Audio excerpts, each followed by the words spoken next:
In a time long ago, the world was a very different place. Humanity had spread across the earth, but with it, a deep-seated wickedness had also grown. It reached a point where the thoughts and actions of people were continuously evil. This widespread corruption grieved God, who saw that the world he had created had lost its way. But amidst all this darkness, there was one man who was different. His name was Noah. He was a righteous man, blameless among the people of his time, and he walked faithfully with God. Seeing the state of the world, God decided to bring an end to all people, for the earth was filled with violence because of them. He chose to cleanse the earth with a great flood. But he also chose to save Noah and his family. So God spoke to Noah and gave him a set of very specific instructions. He told him to build a massive boat, an ark, made of cypress wood. The dimensions were precise: 300 cubits long, 50 cubits wide, and 30 cubits high. It was to have lower, middle, and upper decks with a roof and a door in its side. God laid out the entire blueprint for him. Noah did everything just as God commanded him. For years, he and his three sons, Shem, Ham, and Japheth, worked on constructing this enormous vessel. You can imagine the scene. People would have watched them, probably mocked them for building a giant boat on dry land far from any sea. They couldn't understand why Noah was doing this. But Noah's faith never wavered. He continued his work, trusting in the word of God. Then came the next instruction. God told Noah to bring his family into the ark, along with pairs of every living creature.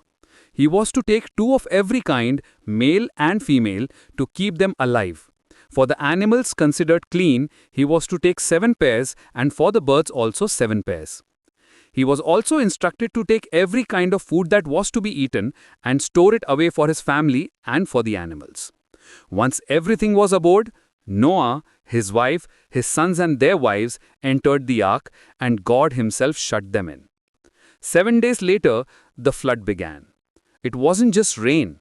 The springs of the great deep burst forth, and the floodgates of the heavens were opened. Rain fell on the earth for 40 days and 40 nights. The waters rose higher and higher, lifting the ark so that it floated high above the ground. The flood waters covered everything, even the highest mountains.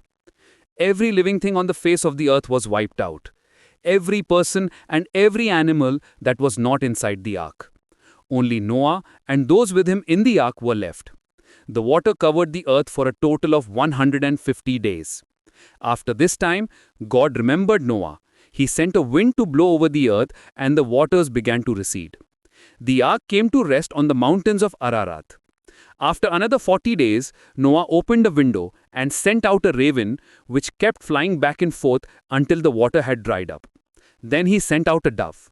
The first time the dove returned, finding no place to rest. A week later he sent it out again, and this time it returned in the evening with a freshly plucked olive leaf. This was the sign Noah was waiting for. He knew the waters had receded. He waited another 7 days and sent the dove out once more, and this time it did not return. Finally, God spoke to Noah again. "Come out of the ark," he said, "you and your wife, and your sons and their wives. Bring out every kind of living creature that is with you, so they can multiply on the earth." So Noah and his family, along with all the animals, came out onto dry land. The first thing Noah did was build an altar to the Lord and offer a sacrifice. God was pleased and made a promise, a covenant with Noah and all of humanity.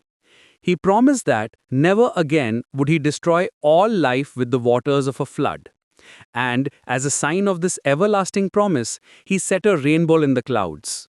A beautiful, colorful reminder of God's grace and his covenant with every living creature on earth.